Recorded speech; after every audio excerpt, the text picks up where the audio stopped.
If a circle has a diameter of 180 feet, what is its radius? Well, we know the radius is half the diameter, so we can find it by either doing diameter divided by 2 or multiplying 1/2 by diameter. Whichever way we choose, we can insert our value for diameter of 180, work through our equation to solve, and both give us the conclusion that our radius is going to be worth 90 feet.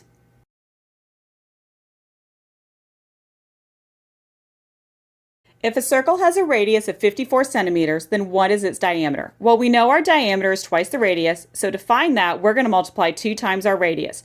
Our radius is 54 centimeters, so put that in our equation and multiply, and we come out with a diameter worth 108 centimeters.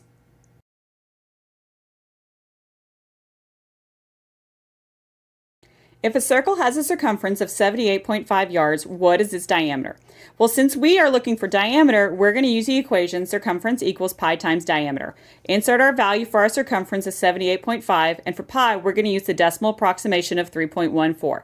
To solve, we're going to divide both sides by 3.14, and that tells us our diameter is going to be about 25 yards.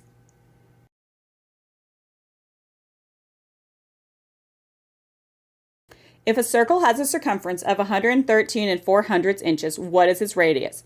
Well, this time we're going to use the circumference formula of circumference equals 2 times pi times the radius since we're looking for radius.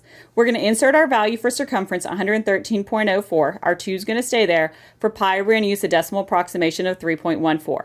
Well, first thing we're going to do is go ahead and multiply 2 times pi, so that gives us 6.28. To get back to our radius, we need to divide both sides by that 6.28, and when we do, that tells us our radius is going to be about 18 inches.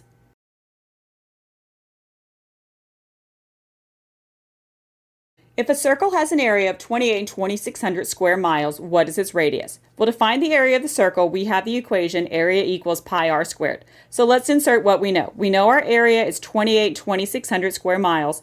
For pi, we're going to use the decimal approximation of 3.14, and we're looking for the radius. Well, the first thing we're going to do is isolate our radius and divide both sides by pi. And when we do, that gives us about 9.